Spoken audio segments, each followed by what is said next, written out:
Hello there. Chatbots and voice assistants are one of the most important tools in today's and especially in tomorrow's world. But who are the people behind them? The conversation designers. Today we have a special guest from Belgium, Tess Tettelin, a conversation designer from Chatlayer.ai. How are you, Tess? Hi, I'm good. How are you? I'm fine, thank you. How did you get to conversation design? How did I get into conversation design? I wish I could say that I've always been interested in AI and chatbots and everything. But I mean, this stuff wasn't really a thing when I had to pick a degree. So I kind of rolled into it by accident. But I do think that all of my previous experience has prepared me really well for the role of conversation designer. I've always been interested in people, the way we express ourselves. Why do we do what we do? What words do we use to convey what we think, what we feel? So I first tried my hand at psychology, but I gave that up after a year because I was overwhelmed by the math that was involved. Yeah. Then I did a bit of digital design. I worked in social media, and I was working as a UX copywriter at Zalando in Berlin when my partner got a job offer in Belgium. So we relocated, and then I was approached by Chatlayer to come work for them as a conversation designer. And I started researching what a conversation designer is, and I just totally fell in love with the role. And I'm still very happy that I accepted. And yeah, I think that's how I became a conversation designer. Yeah. Everybody has his or her own path, like in chatbots, which is what makes it so fascinating. Yes. Yeah. What's the bot or project that you're most proud of? I think, actually, I'm sure it has to be the unreadmessages.org project, which I worked on for Sinch. And Sinch launched the first ever chat documentary called Unread Messages, through which people can explore real text conversations between real people about sensitive issues in today's culture, which I find very valuable, especially now in a time when complex cultural issues can divide nations. I think the only way to move forward is to hear each other out and to have conversations, and they might be difficult, but when they're honest and when you have a good heart in these conversations, I think they have to be had. So my job was to build a chatbot that helps people navigate these stories and give more information about the campaign and about the NGO that it's supporting. And at first, I found it quite scary to build a bot that would handle topics like race and feminism and gender equality. But I think it's so good that a big company like Sinch is offering a platform to these people and to their stories, because it's stories that most of us probably wouldn't hear about, and definitely not in this much detail. So yes, I'm very proud of working on that campaign. It's important to hear people out like we see in the world every day. Yes, right? Yes. And especially, the polarization is happening. We're all moving away from each other when we should be moving closer. Yeah. Absolutely right. So what's the most important thing for a chatbot or a voice bot, in your opinion? Ooh, you want me to pick just one? the biggest issue. I think the most important thing when you're building a chatbot is scoping, because often I see clients getting carried away with the technology and they want their bot to do everything, and that's simply not possible. The tech is really good, but it still has its limitations. So that's why I spend a lot of time on scoping and picking the right use cases. And I think that's what makes a successful bot. What do you want this bot to do for your users, and what don't you want it to do, or what can't it do just yet? So I think it's better to start with a handful of use cases and do them really, really well, spend a lot of time on perfectioning those, and then adding more use cases on top. And I think tied to that is understanding your user, knowing the user who you're building this bot for. What do they expect of the bots?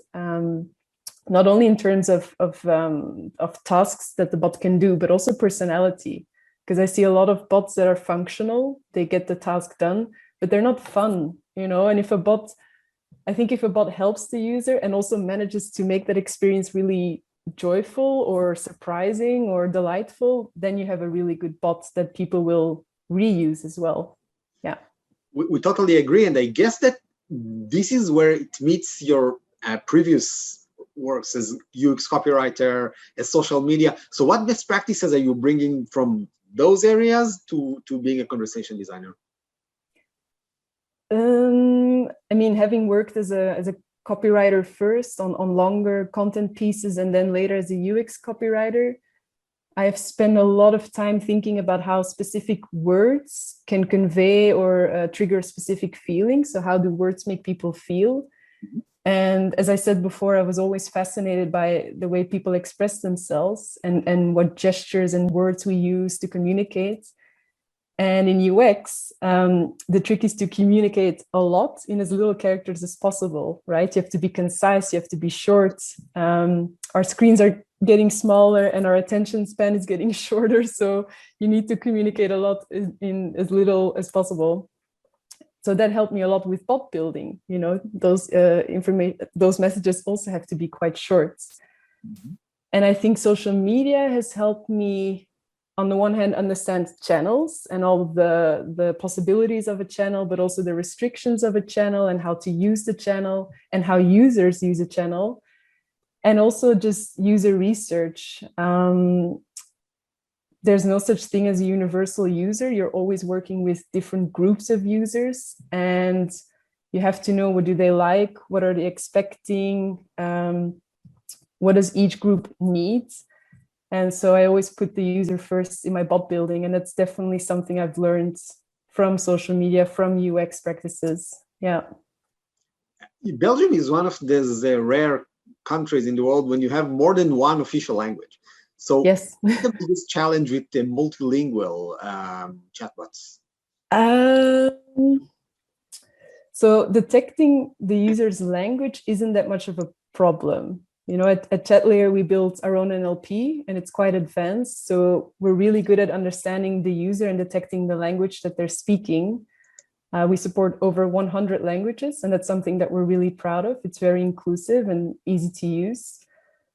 But written language or spoken language is so much more than just the standard words, right? I'm thinking chat shorthands, abbreviations, the use of emojis, and all those cultural considerations that are different depending on the user's region. So understanding that and responding correctly to that kind of language, that requires some expertise and some regional knowledge. So I think that's always a bit of a challenge, or a bit more the difficult part of multilingual bots. And people also mix language, which can confuse the bot and can confuse the recognition of the language. In Africa, people may mix English and Swahili in Kenya, or French and Arabic in Algeria. So I usually solve or avoid confusion by just asking the user in what language they want to continue. And I think that's the best way to solve it. Yeah. That's a very good one.